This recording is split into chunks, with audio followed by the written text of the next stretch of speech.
The fluorescent lights of City General Hospital flickered with such persistence I thought they might burn out entirely. Each buzz seemed to sync with the hammering in my chest as I gripped Maya's hand too tight. Her fingers warm and trusting in mine. The ICU corridor smelled of floor wax and something else. Death maybe, or ghosts. I couldn't tell anymore.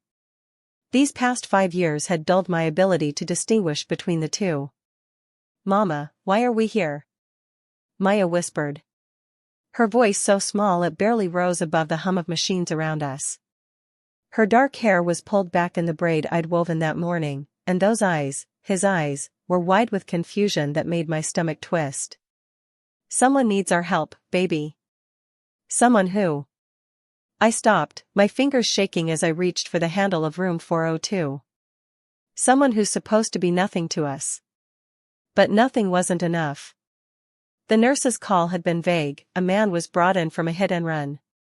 Your name and number were in his wallet. "Are you Julie Bianco?" Not my real name.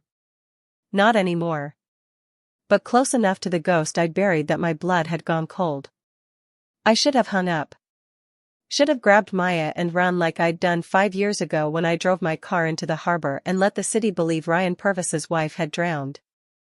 Yet here I stood, my hand trembling on cold metal, Maya's curious face turned up toward mine.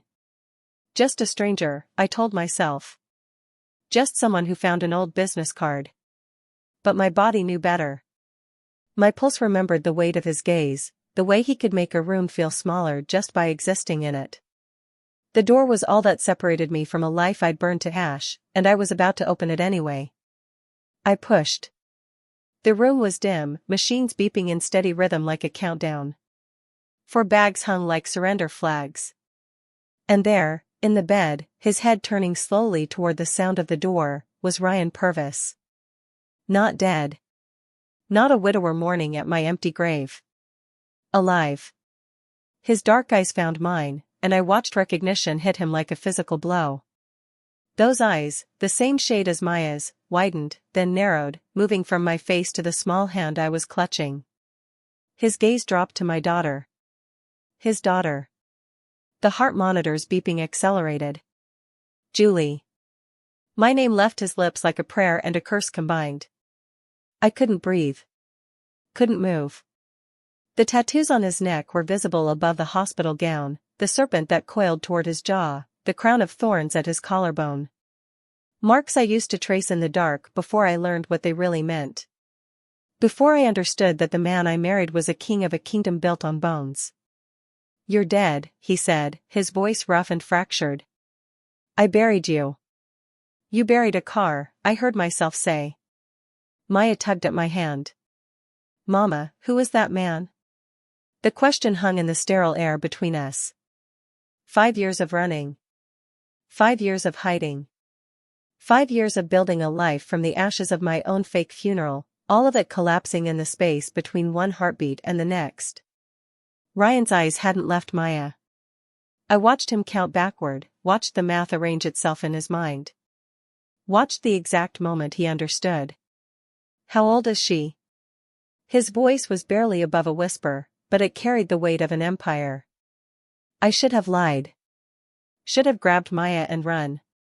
But my voice betrayed me. 5. She just turned 5. The machines beeped. Rain lashed against the windows.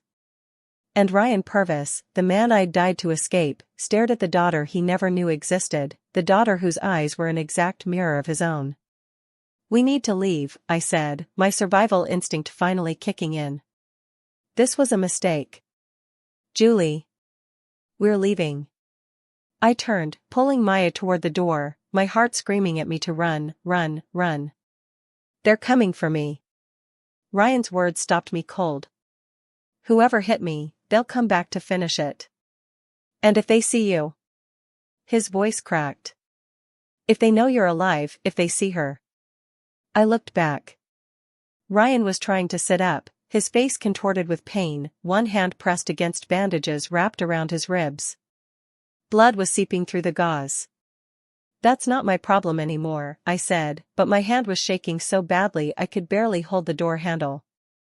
There are men watching the exits, Julie. I have people stationed, but so do they.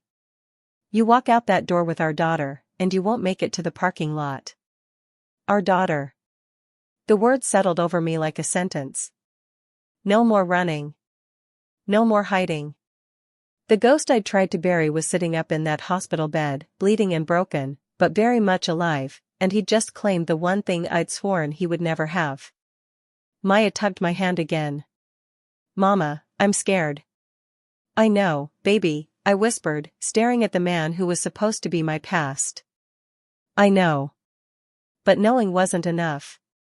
It never had been. The machines beeped. The rain fell. And somewhere in the hospital, I could hear footsteps echoing down the corridor, deliberate, measured, wrong. Ryan heard them too. Our eyes met across the room, and in that moment, I saw the truth I'd been running from for 5 years. You can't outrun a ghost. Not when the ghost refuses to stay dead. The door clicked shut behind us, okay, Daddy. sealing us inside with We're the ghost here with I'd you. spent 5 years running from. Maya pressed against my leg, her small body trembling in a way that made my chest ache. Ryan hadn't moved, hadn't blinked, his gaze locked on her face like he was memorizing scripture.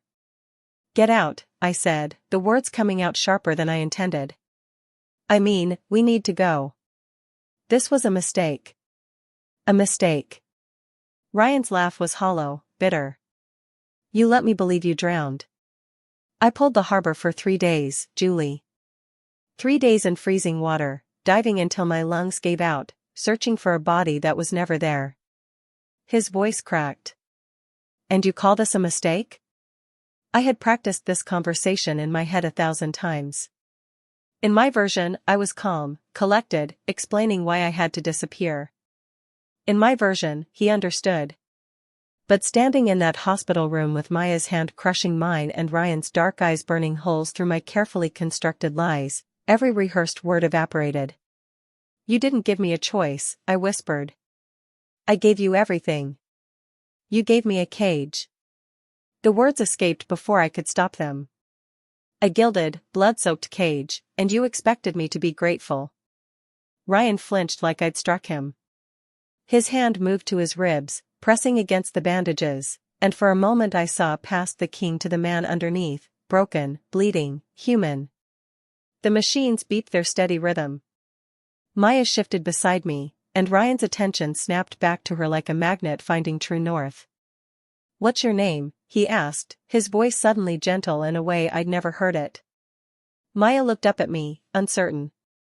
I wanted to lie, to give him a fake name, to preserve the last shred of the life I'd built. But what was the point? He already knew. I could see it in the way he studied her face, the shape of her nose, the curve of her mouth. The eyes were damning enough. Maya, she said quietly. Maya rose. Maya, Ryan repeated, testing the syllables like they were holy. That's a beautiful name. His gaze lifted to mine, and I saw the question there, the desperate hope mixed with rage. Rose. Like your mother's middle name. I'd forgotten he knew that. Forgotten how thoroughly he'd known me once, before the empire and the blood and the nights I spent listening to him make calls that ended with someone disappearing. Before I understood that loving Ryan Purvis meant loving a man who could order death with the same voice he used to whisper my name in the dark. She's mine, he said. Not a question. A declaration.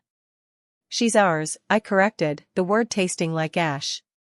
But you don't get to. The door burst open.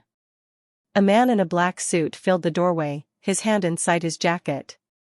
Ryan's entire body went rigid, his face transforming from wounded father to something colder, harder. Lethal. Sir, the man said, his eyes flicking to me and Maya before returning to Ryan. They're in the building. 3rd floor, moving up. We need to extract you now. Ryan's jaw clenched. Get them out first. Sir, you're the priority. I said get them out. Ryan's voice dropped to a register that made even the guard straighten. Her and the girl. Now. The man nodded once, speaking rapidly into a wire at his collar. Ryan's eyes found mine across the room, and in them I saw 5 years of grief crystallizing into something sharp and unbreakable. "This isn't over, Julie," he said quietly. "Not by a long shot." I knew he was right. The moment I walked through that door, the moment his eyes landed on Maya, my death had been resurrected. And this time, there would be no drowning my way out. The guard moved fast, herding us toward the door, but not fast enough. The first gunshot cracked through the air like thunder, and suddenly the world was glass and screaming. The window exploded inward, shards glittering as they fell, and I was on the floor covering Maya's body with mine before I even understood what was happening. "Stay down." Ryan's voice cut through the chaos. He was out of the bed somehow, ripping the four from his arm, blood streaming down his wrist. The guard was already returning fire through the shattered window, the sound deafening in the small room. Maya was sobbing against my chest, her small body shaking so violently I thought she might break apart. I pressed her face into my shoulder, my hand cradling her head, whispering words that meant nothing. "Safe. Okay. I've got you." "All lies." "We're pinned," the guard shouted. "They've got the hallway covered." Ryan staggered, gripping the bed rail, his hospital gown dark with fresh blood where his stitches had torn. His face was pale, slick with sweat, but his eyes were sharp and calculating. "The service elevator. South wing." "You can't walk." "Then I'll crawl."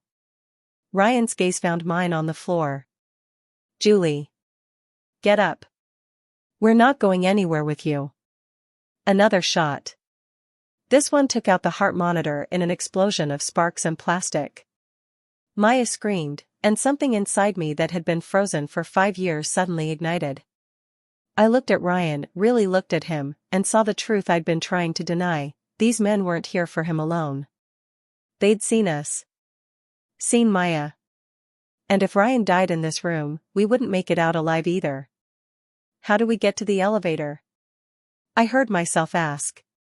Ryan's expression shifted, relief and something darker flooding his features. "Help me up." I should have refused.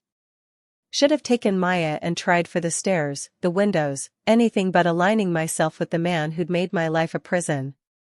But Maya's sobs were tearing holes in my chest, and the gunfire was getting closer, and I was out of choices. I handed Maya to the guard. "Don't let go of her, don't you dare let go," and moved to Ryan's side. His arm went around my shoulders, heavy and warm, and for a moment I was 23 again, dancing in his penthouse, before I knew what the tattoos meant. Before I understood the price of loving a king.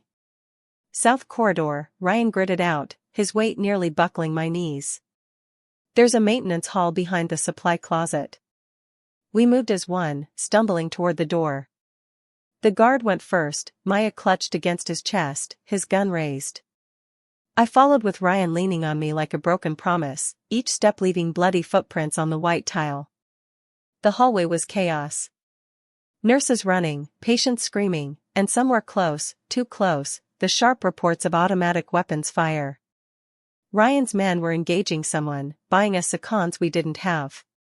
"Left," Ryan gasped. "Now." We turned into a narrower corridor, and I saw it, a gray door marked "Authorized Personnel Only." The guard kicked it open, revealing a concrete stairwell that smelled of mold and secrets. "Down," Ryan said, his voice weakening. "All the way down." Maya was crying for me, reaching over the guard's shoulder with desperate hands. My own legs were shaking, Ryan's blood soaking through my clothes, and behind us the gunfire was growing louder. We descended into the dark, and I realized with crystalline clarity, there was no safe place. Not anymore. Not for any of us. I'd thought I could escape Ryan Purvis by dying. But death, I was learning, was just another door. And some doors only opened one way.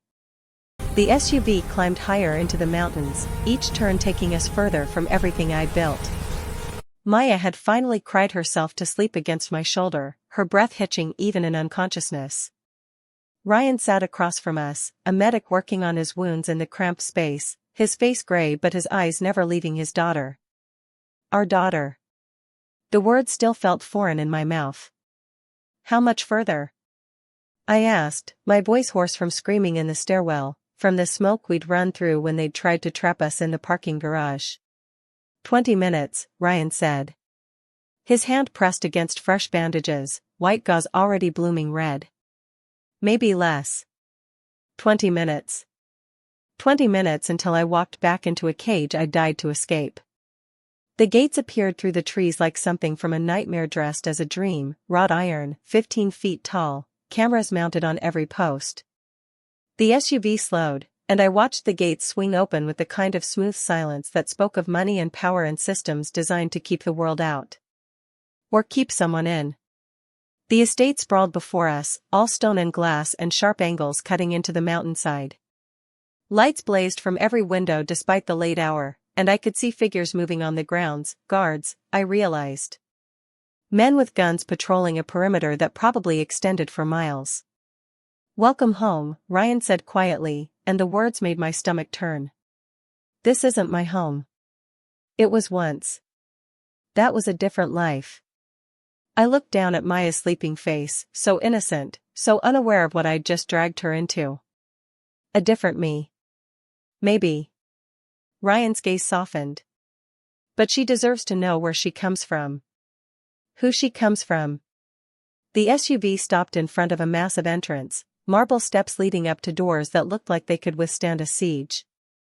Probably could. Men in black suits materialized from the shadows, surrounding us, and I felt the trap closing with each breath. A woman appeared in the doorway, older, severe, her gray hair pulled back in a tight bun. Mr. Purvis, she said, her eyes widening at the blood. Sir, you need medical attention. Later, Iris. Ryan moved slowly, painfully, climbing out of the vehicle. Get them settled. The master suite. I'm not sleeping in your room, I said flatly. Ryan's jaw tightened. The East Wing master suite. It was yours before. It's yours now. He paused, leaning heavily against the car door. Separate from mine. I'm not a monster, Julie. But he was. That was the problem. He was a monster who looked at our daughter like she hung the moon, who'd put himself between us and bullets, who'd just given me the space I needed without me even asking for it. Iris led us inside, through hallways that echoed with our footsteps, past rooms filled with art that probably cost more than my entire florist shop.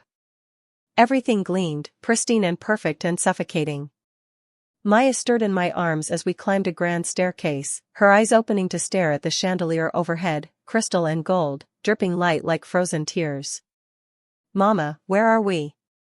Somewhere safe, I whispered, though the word felt like a lie. The suite Iris showed us was obscene in its luxury. King bed with silk sheets, a sitting area with floor-to-ceiling windows overlooking the mountains, a bathroom larger than my entire apartment had been. And cameras. I spotted them immediately, small, discreet, mounted in corners, watching everything. Mr. Purvis wants you to know, Iris said, following my gaze, that those are for security only. He doesn't monitor the private quarters. Tell Mr. Purvis I don't believe him. Iris's expression didn't change. I'll have dinner sent up. Is there anything the child needs? Maya clung to my neck, her voice small. I want to go home. So did I. But as I looked out those windows at the gates and the guards and the mountains that rose like walls around us, I understood the truth, there was no going home. This fortress was our world now. Beautiful, luxurious, and absolutely inescapable. Ryan came to me on the third night, when Maya was finally asleep in the adjoining room and I was standing at the window watching the guards patrol their endless circuits. I heard him before I saw him, his footsteps uneven, still healing from the attack. He didn't knock. Kings rarely did. We need to talk, he said. There's nothing to say. 5 years, Julie. His voice was rough, controlled fury barely leashed. 5 years you let me think you were dead. 5 years you kept my daughter from me. And you think there's nothing to say? I turned to face him. He'd showered, changed into black clothes that made him look less like a patient and more like what he was, dangerous. The tattoos on his neck seemed darker in the lamplight, the serpent coiling like it might strike. You want to know why I left? The words came out hard, sharp. Fine. I'll tell you. I was pregnant, Ryan. 2 months pregnant, and I came home early one day to tell you. I was going to surprise you. My hands were shaking. I clenched them into fists. But you were in your office with your men, and the door was open, and I heard you give the order. What order? The Castellano family. All of them. You said, my voice cracked. You said make sure the children go first, so the father watches. Make it slow. Ryan's face went pale. Julie. I stood in that hallway and listened to you plan the murder of children, and I had your child growing inside me, and I realized, the tears came now, hot and angry. I realized if I stayed, that would be her life. Growing up in a world where children are currency, where her father orders death over dinner. So I left. I drove to the harbor, I set the car on fire, and I swam away from you. The silence stretched between us like a wound. Ryan's jaw worked, his hands opening and closing at his sides. When he finally spoke, his voice was barely above a whisper. The Castellanos put a hit on my sister. Did you stay to hear that part? His eyes met mine, and I saw something terrible in them. They sent her fingers to me in a box, Julie. 1 a day. For 10 days. My breath caught. But you're right.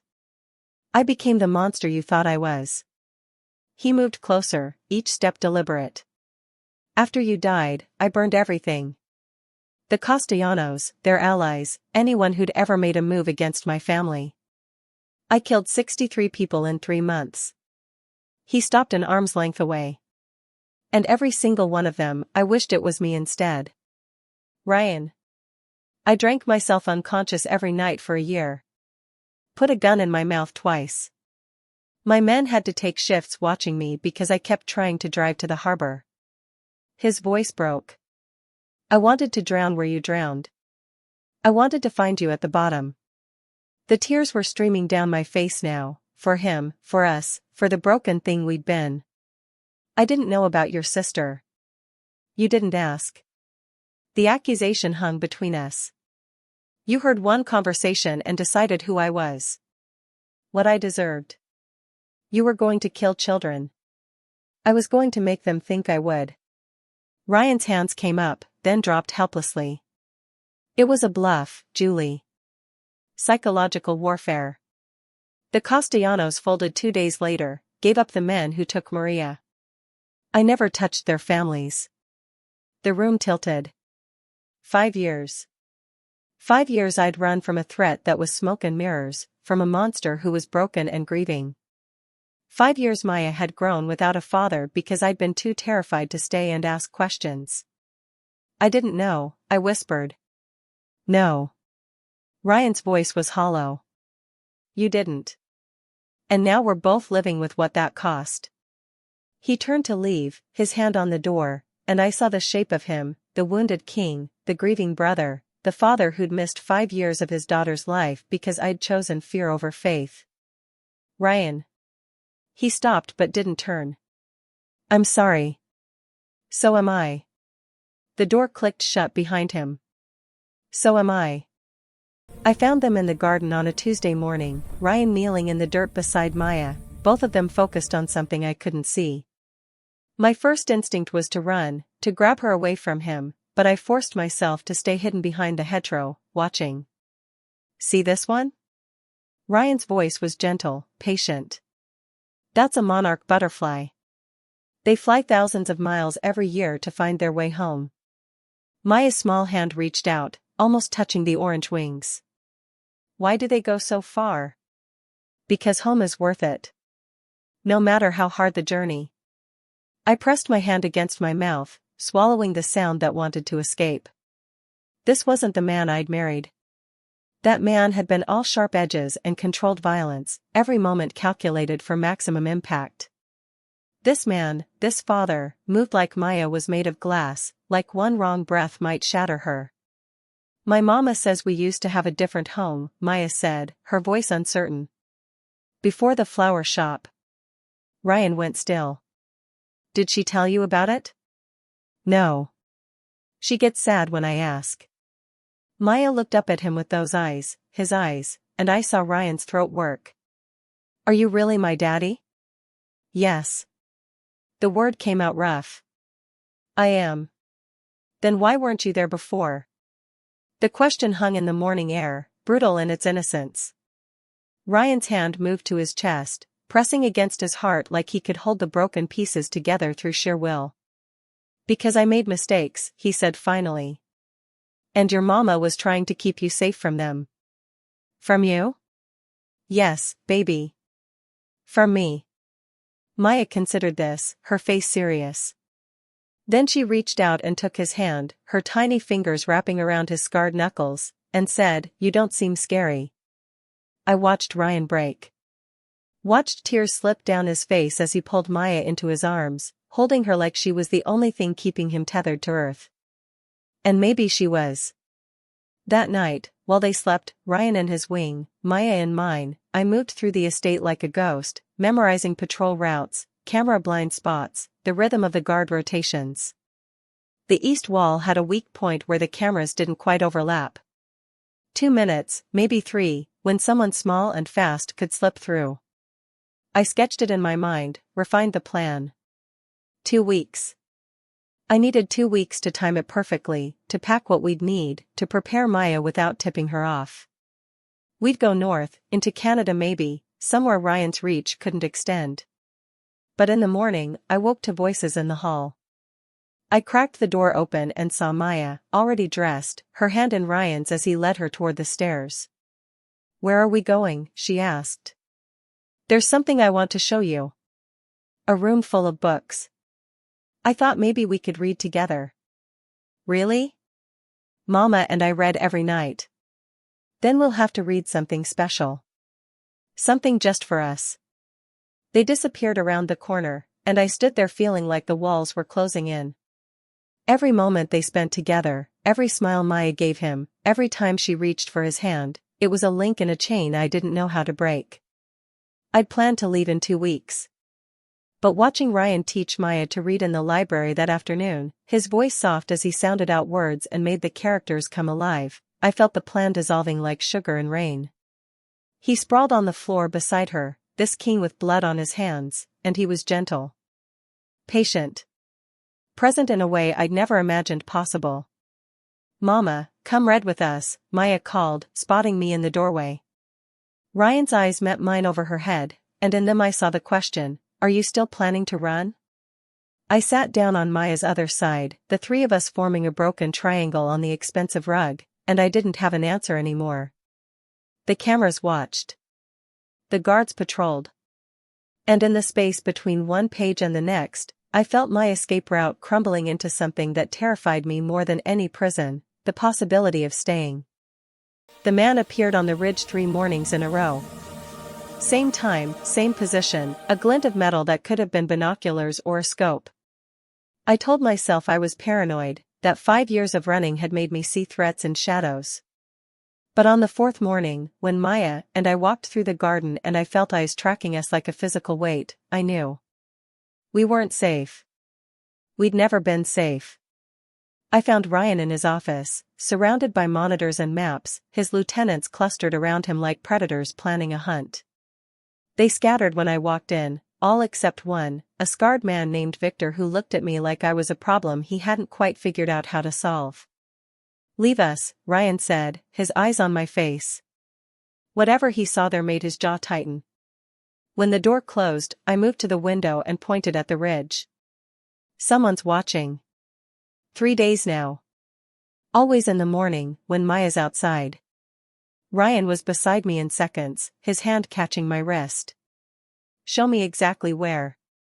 I pointed, and I watched his expression shift from concern to something colder. Deadlier. He pulled his phone, barking orders in a voice that made my spine straighten. Within minutes, men were moving across the grounds, weapons drawn, converging on the ridge like wolves closing on prey. "Take Maya to the panic room," Ryan said, already moving toward the door. "What's a panic room?" He stopped, turned. "Julie. Now." But I grabbed his arm, forcing him to look at me. "Who is it? Who found us?" "I don't know yet." His hand covered mine, and I felt the tremor in his fingers, fear or rage, maybe both. "But I will. Maybe we should leave. All of us. Find somewhere they don't know about." "There is nowhere." Ryan's voice was flat, final. "They tracked us here, they'll track us anywhere. Running only works until you run out of road." "Then what?" His eyes met mine, and I saw the truth there. "We fight." The panic room was behind a bookshelf in the library, all reinforced steel and filtered air and provisions for a siege. Iris showed us how to seal it from the inside, her face calm despite the chaos erupting outside. Through the monitors, I watched Ryan's men sweep the ridge, watched them find the spot where someone had been lying in wait. Empty. Whoever it was had vanished like smoke. Maya pressed against my side, her small voice asking questions I couldn't answer. Why were people looking for us? Why did we have to hide? Were we playing a game? "Something like that, baby," I whispered, watching the screens. Ryan appeared on one monitor, standing at the spot where the watcher had been, his phone pressed to his ear. Even through the pixelated feed, I could see the tension in his shoulders, the way his free hand kept clenching into a fist. My own plan haunted me, the weak spot in the wall, the blind moment in the camera rotation, the 2 weeks I'd been counting down. If I'd run when I first found it, if I'd taken Maya and fled into the unknown, would we be safer? Or would we already be dead, caught in some ambush I couldn't see coming? The monitor flickered. Ryan was walking back toward the house, and even from this distance I could read the set of his jaw. He'd found something. Something bad. "Mama," Maya said, tugging my sleeve. "Is the scary man coming back?" I thought about the hospital, the gunfire, the way men with cold eyes had tried to end us. I thought about the ridge, the patient watcher, the methodical way they'd tracked us to this fortress. And I thought about Ryan, bloody and broken but still standing between us and the dark. "No, baby," I said, pulling her close. "We won't let him." When Ryan entered the panic room an hour later, his face was ashen. He crouched in front of me, his voice low so Maya wouldn't hear. "It's the Volkov Bratva. They put a bounty on anyone with my blood." His hand moved to Maya's hair, gentle despite the violence in his words. $3 million. For her. The world tilted. "How do we?" "We don't run." Ryan's eyes locked on mine. "We end this." "But I need to know," his voice cracked. "I need to know you trust me to keep you both alive." I looked at the monitors, at the guns on his men's hips, at the fortress we'd called a prison. Then I looked at Maya, at her innocent face and her father's eyes, and I made my choice. "We stay," I said. "We fight." Ryan's hand found mine in the dark, and I held on tight. Ryan came to me after midnight, when the house had settled into its armed vigil and Maya was finally sleeping without nightmares. He looked like he hadn't slept in days, probably hadn't, with shadows under his eyes that matched the bruises still fading on his ribs. "I'm stepping down," he said without preamble. I set down the book I'd been pretending to read. What? The syndicate. The family business, the empire, all of it. He moved to the window, staring out at the darkness beyond the glass. "I'm dismantling it. Piece by piece, until there's nothing left for them to target." "Ryan, you can't just." "I can. I am." He turned, and the look on his face stole my breath. "Victor thinks I'm losing my mind. Half my captains are ready to stage a coup. But I don't care anymore, Julie. I don't care about the throne or the power or any of it." His voice dropped. "I care about her. About keeping Maya alive long enough to teach her how to read, to see her grow up, to be her father. He paused. And I care about you trusting me enough to stay. The words hung in the air between us, weighted with everything we'd lost and everything we might still save. I stood, crossing to him, needing to see his eyes when I asked, "What does dismantling look like?" "The drug operations end first. I've already met with the Colombians, they're taking over distribution, no blood spilled. The gambling dens go to Chen's people. Clean transfer, everyone walks away whole." He ran a hand through his hair, the gesture exhausted. "The protection rackets, the money laundering, all the dirty money, I'm washing my hands of it." "And your men?" "The ones who want out get severance and clean records. The ones who want to stay legitimate, I'm setting up a security firm. Private protection for people who actually need it." His laugh was bitter. "Turns out there's decent money in keeping people safe instead of threatening them. How long will it take?" 6 months. Maybe 8. There are contracts to honor, debts to settle, people who need to be convinced I'm serious." He stepped closer. "But I'm doing it, Julie. I'm burning down everything I built, and I'd do it 1,000 times if it meant you and Maya could sleep without guards outside your door." I wanted to believe him. Wanted it so badly my chest ached. "What if your men don't let you walk away?" "Then they'll have to go through me first." His hand came up, hovering near my face but not quite touching. "I know I don't deserve another chance. I know what I was, what I did. But I'm trying to be better. For her. For you. For the man I should have been 5 years ago."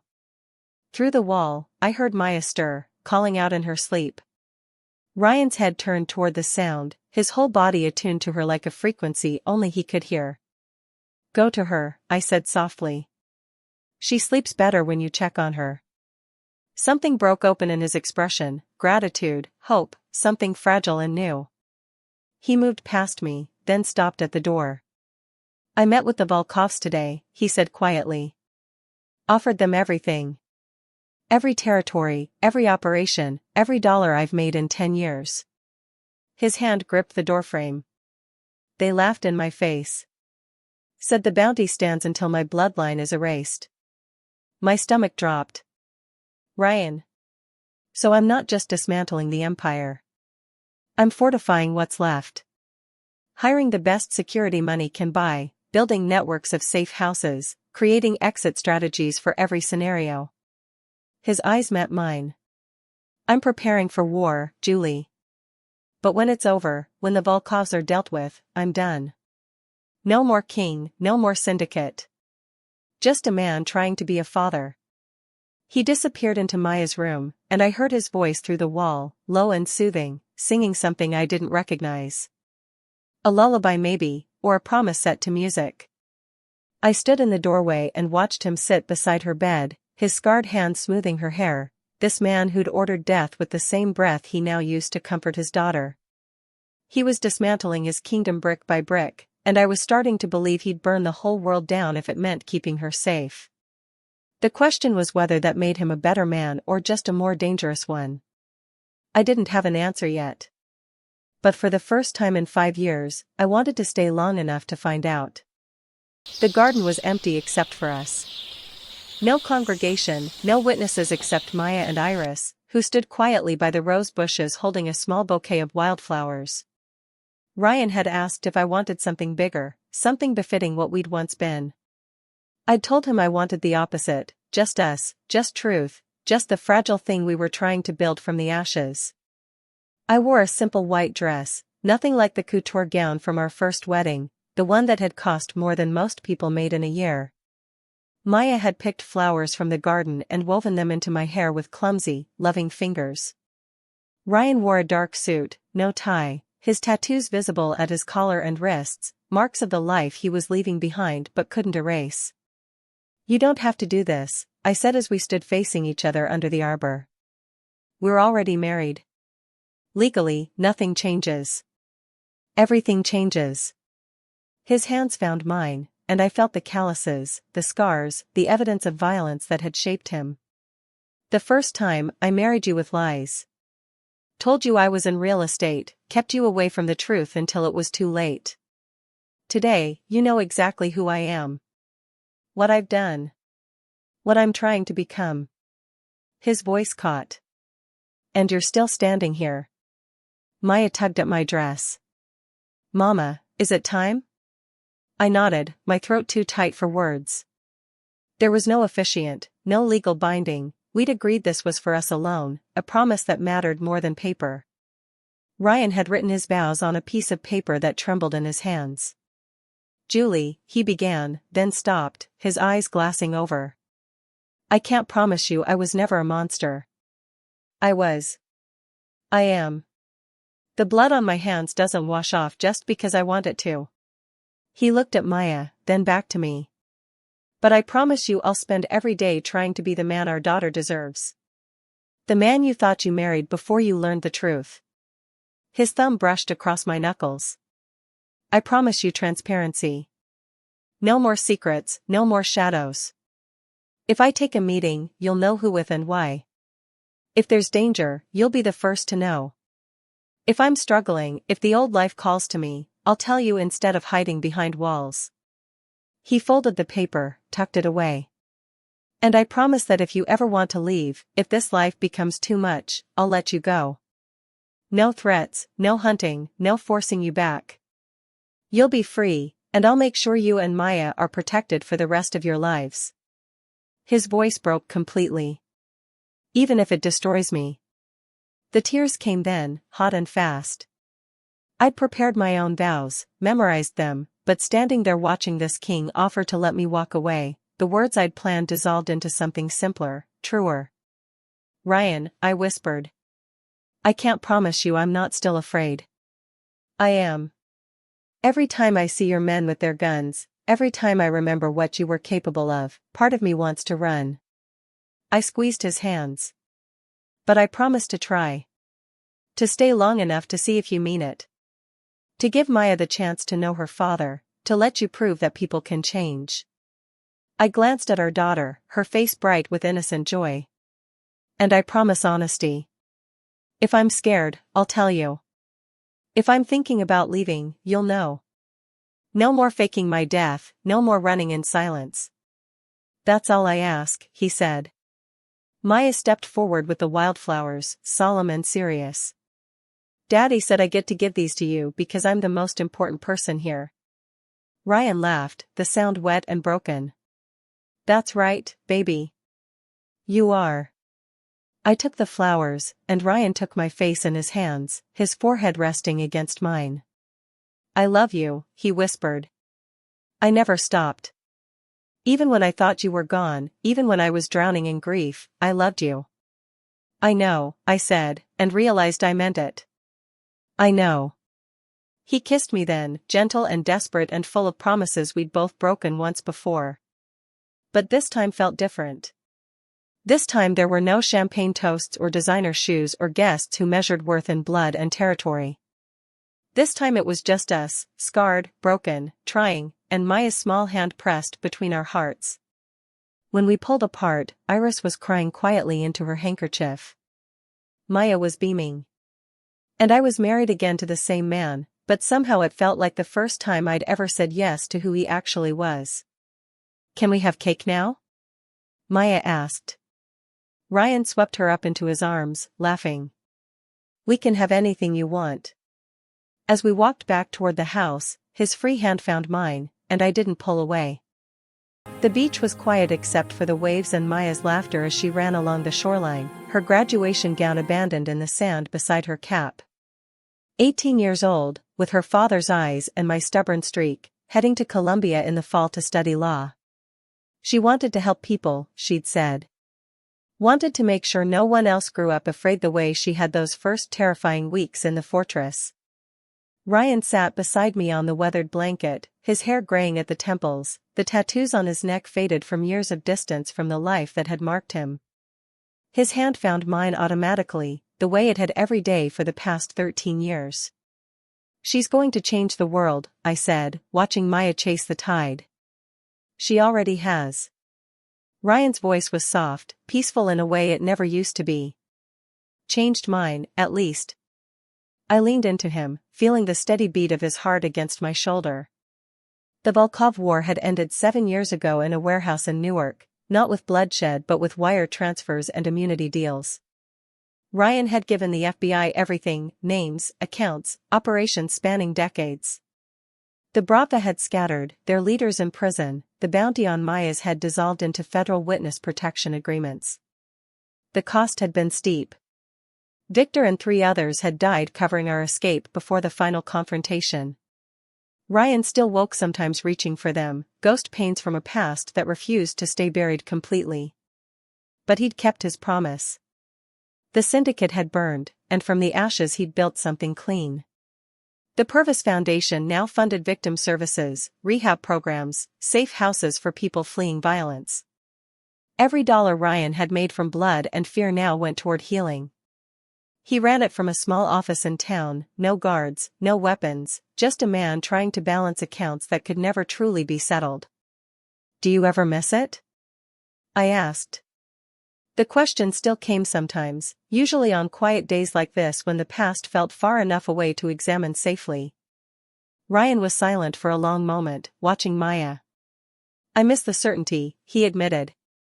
"Knowing exactly who I was, what I controlled. But I don't miss the man I had to be to keep it." He turned to look at me. "And I wouldn't trade what we have now for any empire." Maya jogged back, breathless and sandy, dropping down between us. "Mom, Dad, there's a bonfire down the beach. Some kids from my graduation class. Can I go?" Ryan and I exchanged a glance, the kind of silent conversation we'd perfected over years of shared parenting. He nodded slightly. I squeezed his hand. "Home by midnight," I said. "And call if you need a ride," Ryan added. "No matter what time." Maya kissed both our cheeks and took off running, her joy uninhibited and free. The kind of freedom I'd died once to give her, the kind Ryan had dismantled his kingdom to provide. "She doesn't know half of it," I said quietly. "The bodies, the deals, how close we came to losing everything." "Good." Ryan's arm came around my shoulders. "Let her grow up believing the world can be better than it was. Let her fight for that world without knowing how dark ours got."